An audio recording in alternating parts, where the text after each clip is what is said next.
Exercise 10.1. Listen to a conversation between two students. I'm glad we could get together for coffee today, Cindy. You know, it just seems like forever since I've seen you. I know. It seems I just never see anyone from our freshman dorm days.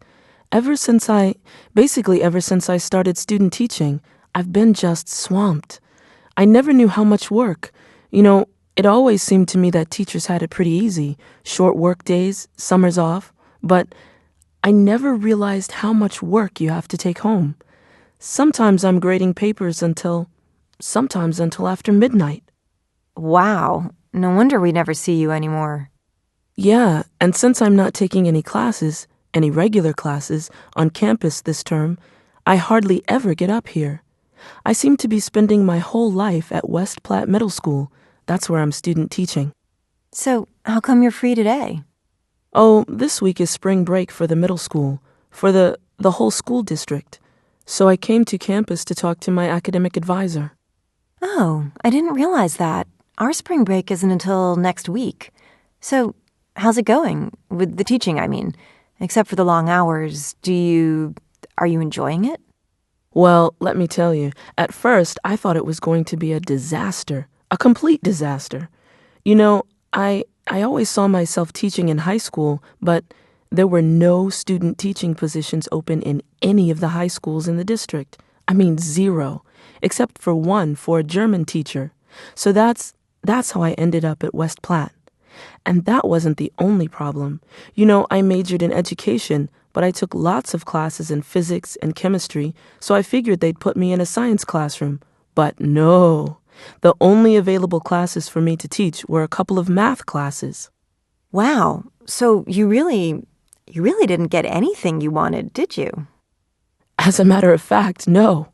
But it's actually turned out okay. For one thing, I had a good background in math. And so, really, teaching math was no problem, although I'd still rather teach science.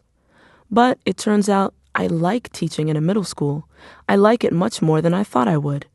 I like working with kids that age. So, guess what?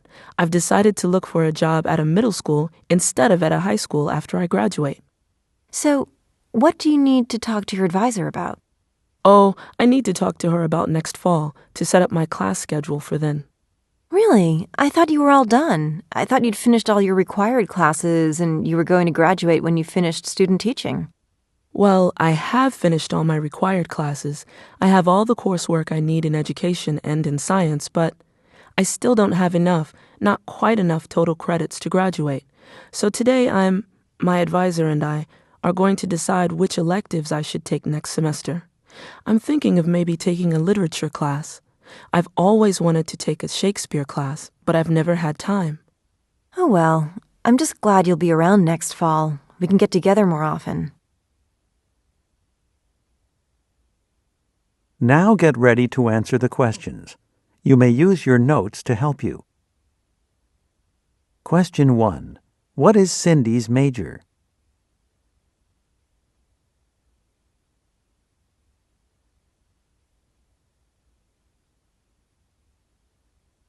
Question 2. What decision about her future has Cindy recently made?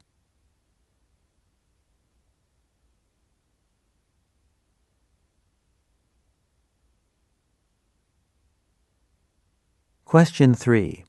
What was Cindy's main reason for coming to campus today?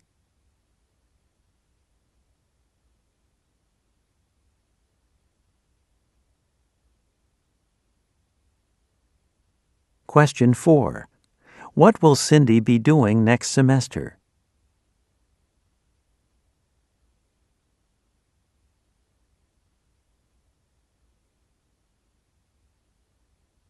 Listen to a conversation between a student and a visitor to the campus. Excuse me, but, I'm trying to find my way to the Reynolds building. The Reynolds building. I'm afraid I don't know where that is. Really? But I understand that I was told that there was a graduate student exhibit opening today at the Reynolds Art Building.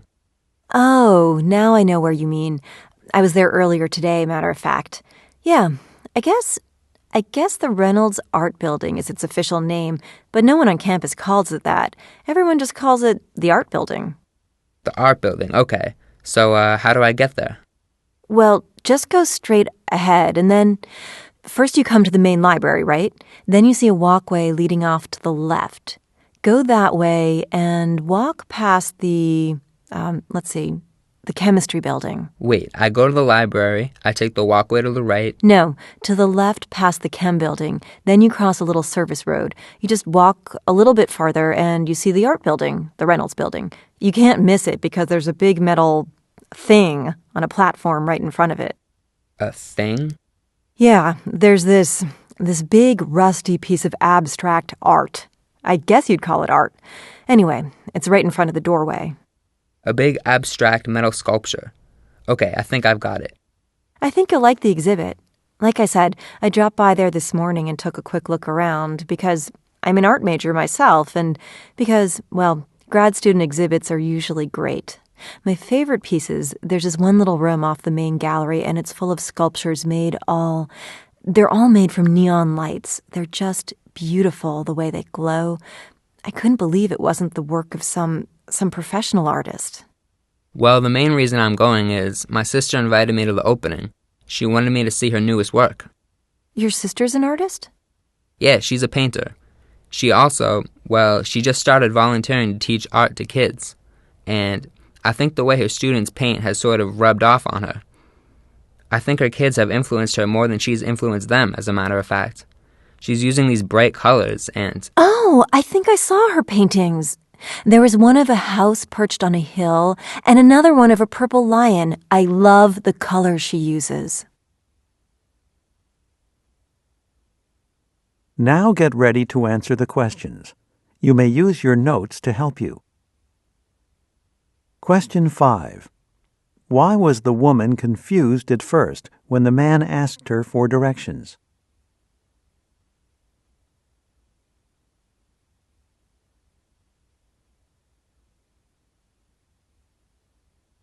Question 6.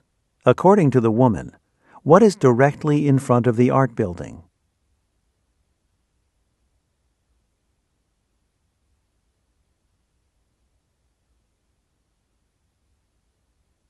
Question 7.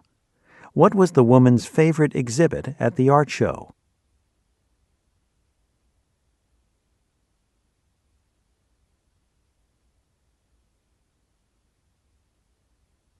Question 8. What can be inferred from the conversation about the man's sister?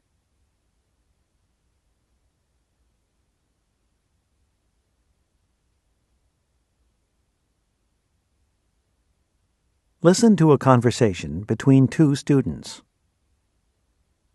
So, Paul, figured out where you're going to live next semester? Are you going to live in the dorm again or off campus? Well, to tell you the truth, Because here's the thing. I've leased this big 3-bedroom apartment. It's within walking distance of campus, and I only have one other roommate lined up at the moment. And so I was just wondering if you need a place next semester. It's nice, really nice of you to think of me, Dave, but I'm not actually going to be living here next fall. I'm not going to need a place to live. What? You're leaving Rutherford? Are you transferring or... No, actually, I've decided to take part in a semester abroad program. I'm going to spend the semester in Athens. Really? You mean you're going to be studying in Greece? Uh-huh. I'm really excited about it. It's about all I can think of. But, you don't speak any Greek, do you? Nope, not a word. But the one and only required course in this program is an intensive language course in modern Greek, so I guess I'll learn some once I get there. So what made you decide on Greece? Well, you know, I'm a history major, and eventually I'd like to teach history at the university level, and so I thought I'd like to study history where a lot of it was made. And Professor Carmichael, she's my advisor, she said we'd be visiting a lot of historical sites all over Greece. She really talked up the idea of signing up for this program. Also, I'm interested in theater, and I'll be taking a course in Greek drama, too. You know, I'll bet it's going to be a real challenge. I mean, it was hard enough for me to find a decent apartment here in town where I've lived for a couple of years. And hey, I speak the language. so I can't even imagine looking for an apartment someplace like Athens and not being able to speak Greek. Okay, well, there are actually two kinds of semester abroad programs. One is called an independent program. If you sign up for that kind of program, that's the kind of program you're thinking of, probably. And then you have to make your own travel plans, you find your own housing, you make your own arrangements for meals. You're basically on your own except for the academic program. But the other type of program, they call it an island plan. Why do they call it that? I don't know. I guess because you're kind of on your own little island even though you're overseas. Anyway, if you go with the island plan, you stay at a dorm with other students from here at Rutherford College, and you eat with them, and the program makes all the airline arrangements, someone meets you at the airport, transportation from the dorm to the school, that's all taken care of. Just about everything is arranged in advance for you. That's the program that's how I decided to go. Oh, that's the way I'd do it too, if I were going. It just sounds so much easier, and you wouldn't feel so isolated living alone. Well, in a way, I'd rather be in an independent program. It might be a bit tough, but I think I could handle it.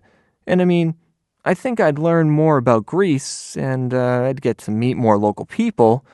There are some programs, in fact, where they place you with a local family.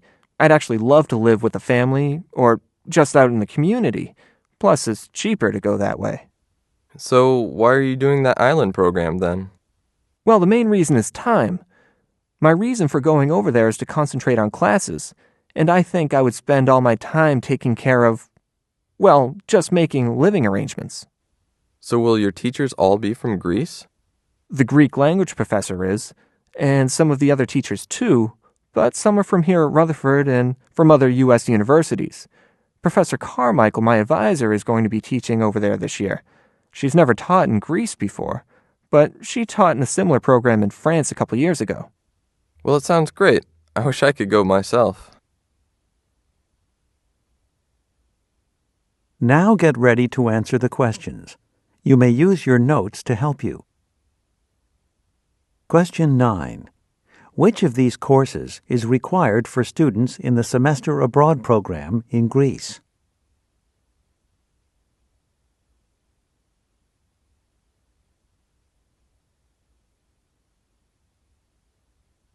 Question 10. Which of these is characteristic of the island plan Paul will take part in?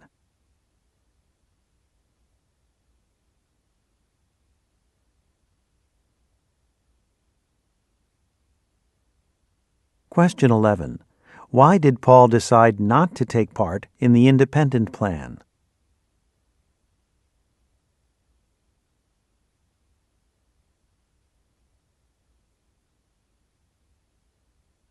Question 12. What does Paul say about Professor Carmichael?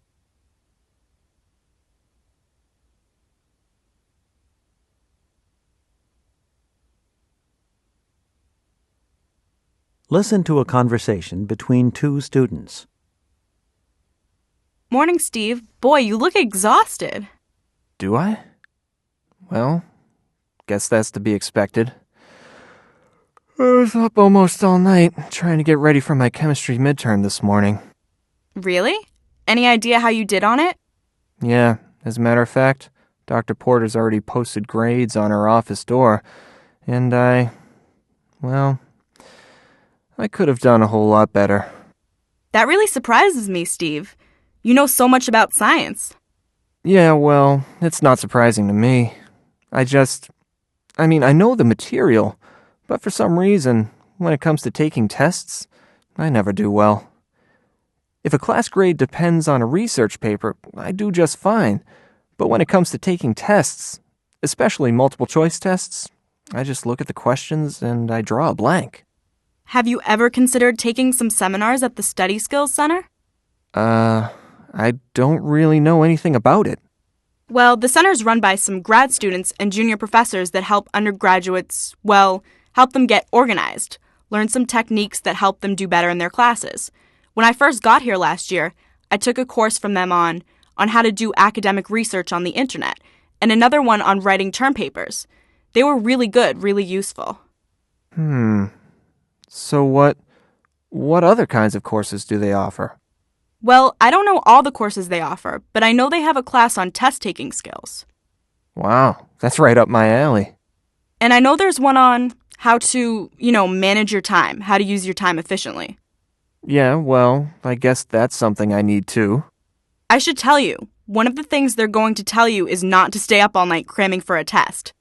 Yeah, I already know it's not a great idea, but I just felt like it was the only way I could get ready. As a matter of fact, they'll tell you it's the worst thing you can do. You need to be fresh and rested for a test. Yeah, well, I did drink plenty of coffee to keep me alert. So, anyway, where is the center?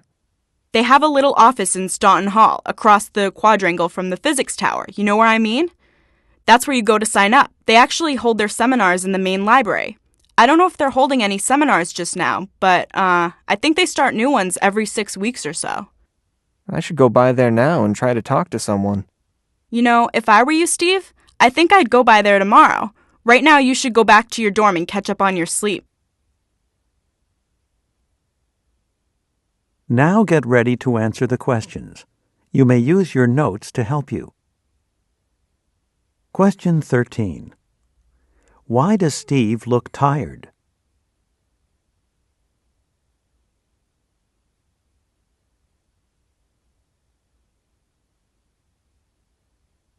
Question 14. How does Steve feel about the grade that he received on the chemistry test?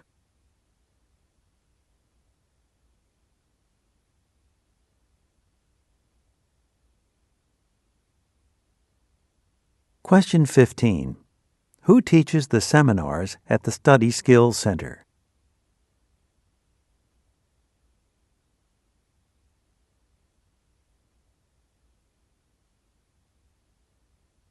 Question 16. Which of the courses at the Study Skills Center will Steve probably be most interested in?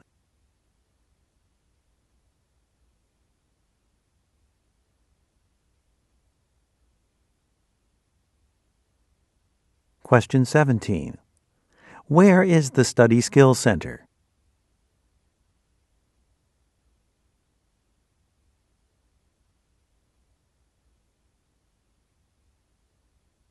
Question 18.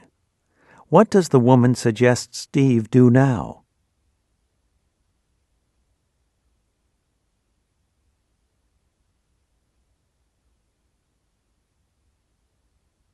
Listen to a conversation between a student and a campus housing administrator. Hi, I'm Jeff Bloom. I'm here to talk to someone about the resident advisor position. Oh, hi, I'm Frances Delfino. You can talk to me about that. Did you see our ad in the campus paper? No, Mr. Collingswood down in the off-campus housing office. He suggested I come by and chat with you. Oh, okay, so... Let me tell you what's happening with me.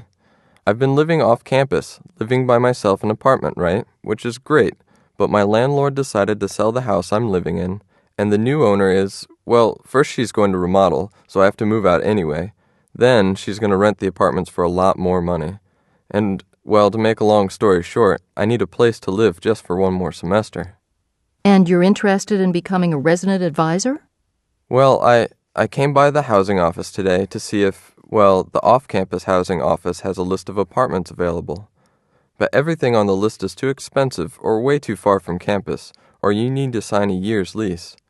There just wasn't anything on the list that interested me, so Mr. Collingswood suggested I come up and see you. He said there were some resident advisor positions open at one of the men's dorms, and that I could get some information about these positions from you. Fine. Well, I can tell you a little about the RA positions, the resident advisor positions. We do have a couple of openings for grad students or older upperclassmen. If you lived in a dorm yourself, you probably know all about what an RA does. Well, actually, I never did live in a dorm. I've always lived off campus, so I have no idea. Well, there's one RA per floor. We have openings in Donahue Hall and Hogan Hall, and you inform students of, university rules, regulations, policies. You organize a few social events for residents. And, there are a lot of other things you may have to do. help students who are locked out of their rooms. In general, you're a kind of mentor. You help students solve their problems. That doesn't sound so bad. And, well, my only other option is to share an apartment with a roommate. And I don't think I want to do that. Well, if you took an RA position, you wouldn't have to share. You'd have your own room, and, in fact, the RA rooms are actually a little larger than the typical resident rooms. So how much does it pay? Oh, didn't Mr. Collingswood mention that? There's no salary. It's not exactly a paid position, but your room is free, and you're entitled to 10 meals per week at the cafeteria at Donahue Hall. Really? Well, I guess I'd be saving a lot of money on rent and on meals, but well, here's what I'm most worried about. The noise. I'm just afraid it would be too noisy for me to study, to concentrate. See, like I said, I'm in my last semester here, and I'm taking some pretty tough classes this semester. Well, I'm not going to lie to you and say that the residents will always be quiet and orderly. I mean, come on, they're undergrads, mostly freshmen. So it will probably be noisier than what you're used to, especially on weekends. But during the week, there are quiet hours from 7 to 10 and then from midnight on. In fact, one of your duties is to make sure these quiet hours stay quiet. So suppose I decide I want to apply for an RA position. What would I need to do? I can give you a form to fill out. You'd also need to get 2 letters of recommendation. Letters? Who from? Oh, teachers, administrators, someone like that. Oh, also, I have a pamphlet that describes the position in more detail. You can look that over. And I could give you email addresses for a couple of RAs. You could contact them, see how they like the job, see what kinds of experiences they've had. Now get ready to answer the questions. You may use your notes to help you. Question 19. Why does Jeff have to move out of his apartment?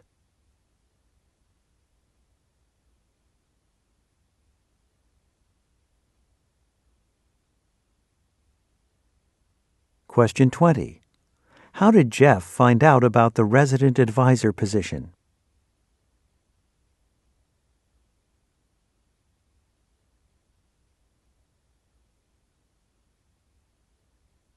Question 21. What will Jeff receive if he becomes a resident advisor?